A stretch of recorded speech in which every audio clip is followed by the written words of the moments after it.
आत्ताचं राजकारण हे खूप जास्त गढूळ आणि विक्षिप्त असं झालेलं आहे असं मला वाटतं. दुसऱ्या बाजूला मी असं पण म्हणेन की लोकांची विचार करायची आणि नेत्याला प्रश्न विचारायची एक कपॅसिटी पण कमी झालेली आपल्याला दिसते. म्हणजे आता जे आपण बघतो फेक न्यूजचं धोरण व्हॉट्सॲपवरती, हे तुम्हीच लॉजिकली बघा की तेव्हापासून आतापर्यंत फेक न्यूज, चुकीच्या बातम्या, अपप्रचार ह्याचं जाळं वाढलंय का कमी झालंय? वाढलंय.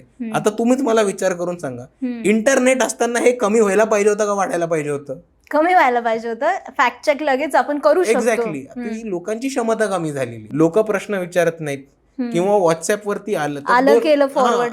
आता त्याच्यामध्ये एक स्टेप असते, व्हॉट्सअप बंद करा, गुगल उघडा, 3 ठिकाणी वाचा ते बरोबर आहे की नाही, आणि पटलं तर मग फॉरवर्ड करा ना. तर ही एक स्टेप इझी ऍक्सेसमुळे आणि इझी अवेलेबिलिटीमुळे लोकांचं वाचन करण्याचं, स्वतः इन्फॉर्मेशन 4 ठिकाणाहून सोर्सेस तपासून ते इन्फॉर्मेशन स्वतः कंपाईल करून बरोबर एक आहे की नाही हे तपास करणं, हे सगळ्या गोष्टी गेल्यामुळे एक लोकांची विचार करण्याची क्षमता कमी झाल्यामुळे एक इंडिपेंडंट आयडिओलॉजिकल राजकारण करणं जरासं अवघड झालंय.